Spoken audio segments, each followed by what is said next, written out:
students, welcome to us to learn. In my today's video, I've come up with a new topic, that is figure of speech. Now you have heard this word students, okay, while learning the poems. Okay, you can find that in below exercises there might be questions that name the figure of speech for this particular line. Okay, so that topic, figure of speech, that we are going to learn today. So let us start, students. Yes?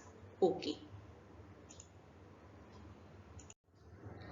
Now, first, before moving to the figure of speech, you must understand what's the difference between the literal and figurative language. If I will directly explain you what is figure of speech, you will not clearly understand why it has been used. So I want you to understand what is the difference between the literal language and figurative language. Okay, so we will understand it one by one. Coming to the literal language, this is the language which we speak most of the times, okay, which we use in our daily life, okay, which we speak most of the time, okay, without any deviations, okay. This is the direct language which we speak. Literal language expresses thoughts.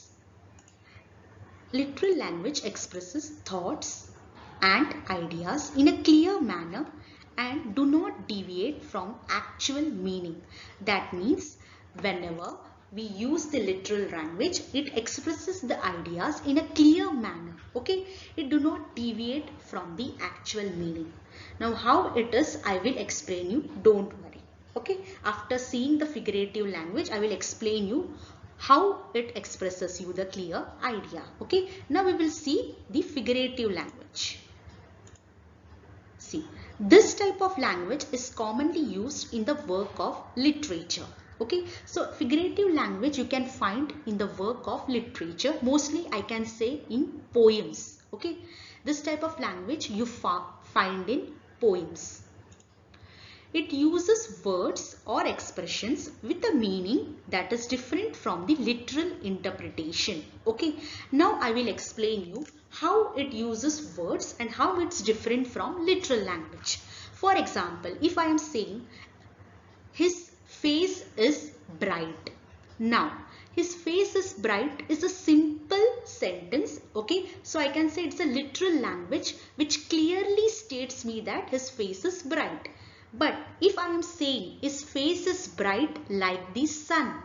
Now I have emphasized this line, okay, by comparing his brightness with the sun. So I have used a figurative language there. That means I have deviated from the actual meaning. Okay, in both lines I have to say that his face is bright, but here I am emphasizing him by comparing him to the sun. So I hope you have understood what's the difference between literal language and figurative language. Now we will move to our topic, that is figure of speech. So now you have understood why we are using figure of speech. Okay, mostly you can find this in the poems. Now we will move to its definition.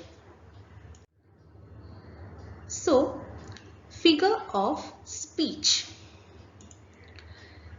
A figure of speech is a rhetorical device that achieves a special effect by using words in a distinctive way. As I said, okay, sometimes you can find these lines in the poem also, how it has been emphasized, how it has been compared to some natural elements, okay, or how it has been expressed. So that is the figure of speech, okay, where a special words are used, okay, but in a different way for emphasization. Okay, next.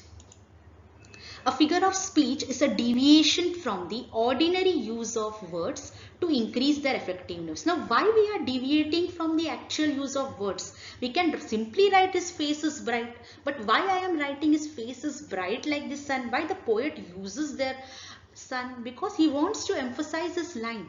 Okay, he wants to show the readers the effectiveness of that line. So he's using figure of speech there.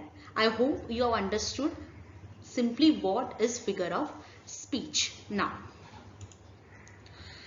It is often associated with literature and with poetry in particular. As I said in before while teaching you figurative language, that mostly you can find this in the poetries. Okay.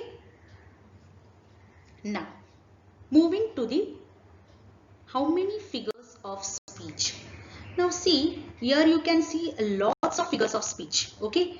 So there are many more figure of speech, but today I am going to discuss only two of them. In my future videos, I will be discussing the other figures of speech. Okay. So today I am going to discuss simile, okay, and onomatopoeia. Okay.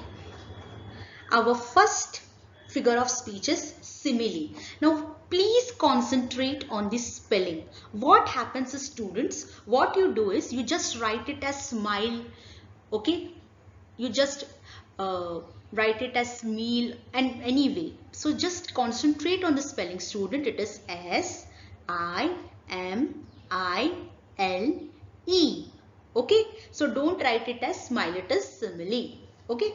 Now, we will understand what is this figure of speech simile. A simile is a term where you use like or as to compare two different things and shows a common quality between them. Okay. Now, when I want to compare two different things which has the common quality. Now, which I have gave you an example of a face brightness which is compared with the brightness of sun. Now we have two things are there. Okay, one is a boy and one is a sun. Okay, now they have a common quality, that is brightness. Okay, and that brightness I am comparing by using the words like or has.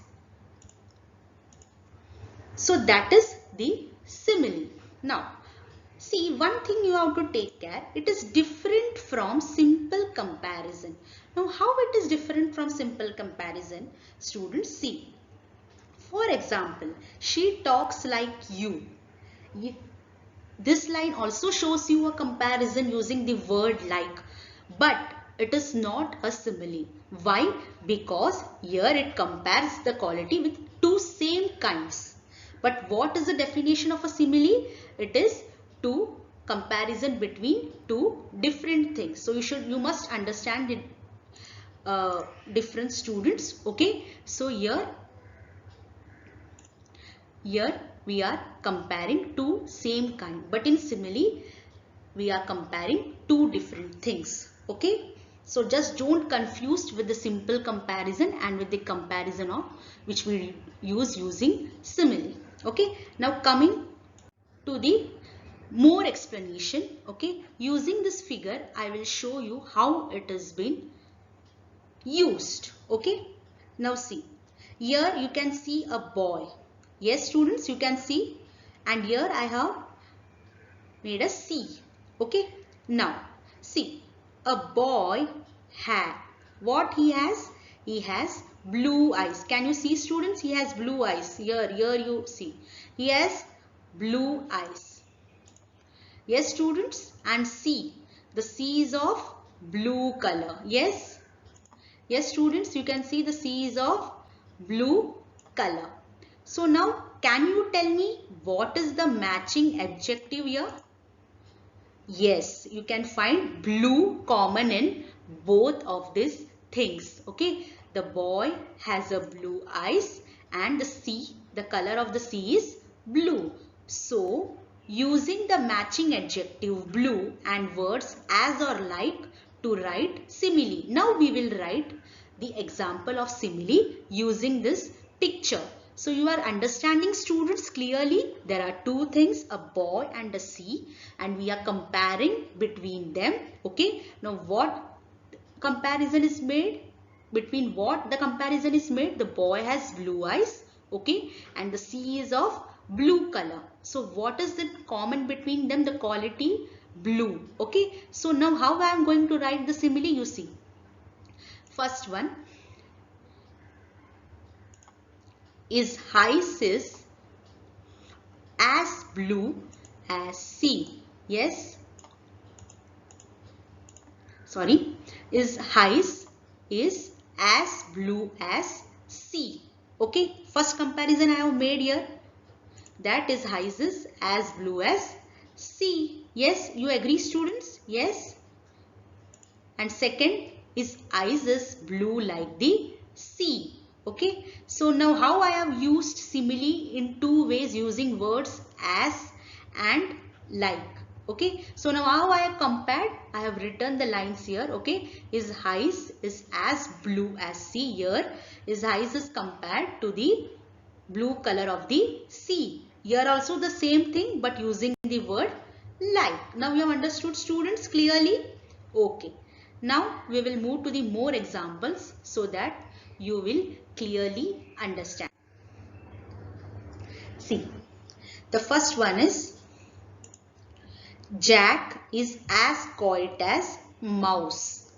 Now he is as quiet as mouse. Here the quietness of boy is compared with quietness of mouse using as. Okay, agree students? Okay, what two things are being compared? Jack and mouse. And what quality is being compared here? The quietness of Jack. Okay, the quietness of Jack is compared with the quietness of mouse. Okay, so see how it has been emphasized. Now here I can write Jack is quiet. I can say like that also. But now here I am emphasizing the line. I am saying I am comparing Jack to the mouse. Okay. So here the quietness of boy is compared with the quietness of mouse. Now similarly, come to the second sentence. A face is bright like the sun. Okay. Which I have explained you in my previously now. Okay. Here the brightness of face is compared with the brightness of sun using like. So mostly just you have to remember in simile there will be two things. You will be comparing them, okay, by the same adjective, okay, same quality, and using the words as or as or like. Okay students, understood the simile? Okay.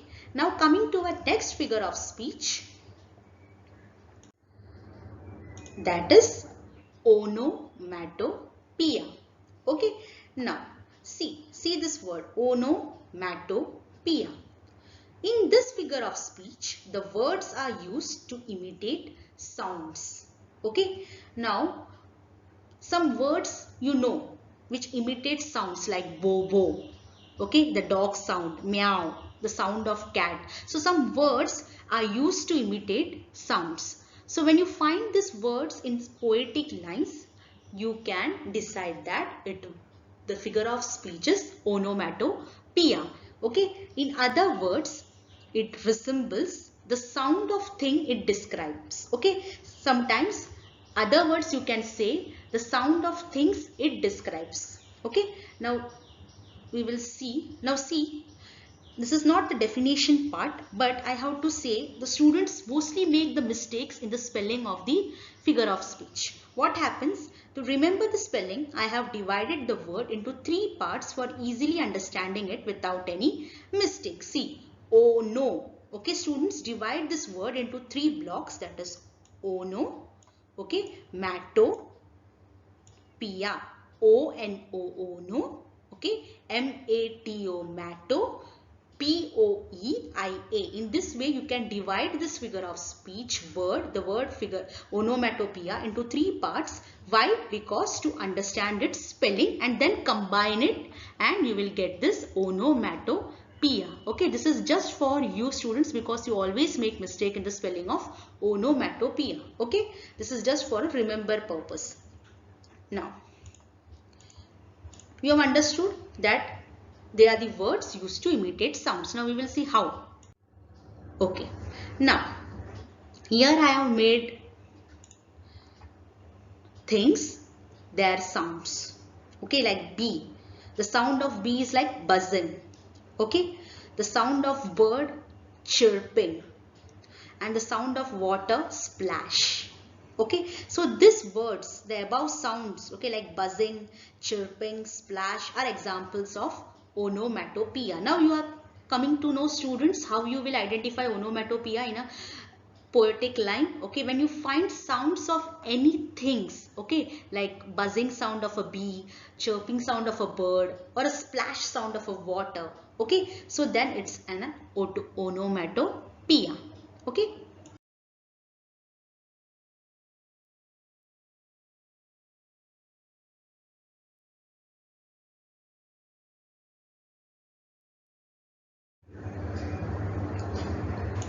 Now we will see the examples of onomatopoeia. The first one is dishes fell to the floor with a clatter.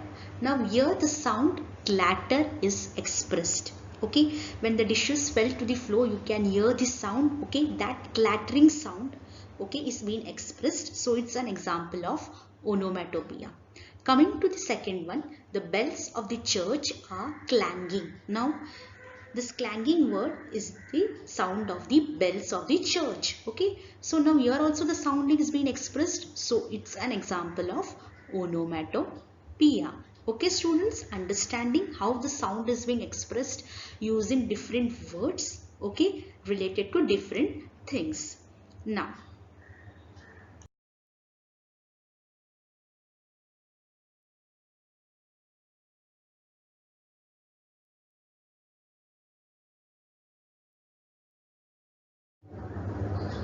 thank you for watching my video students. I hope you have understood the two figure of speech very well.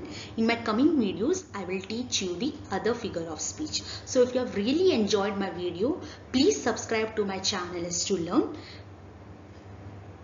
so that I can bring more and more interesting videos students.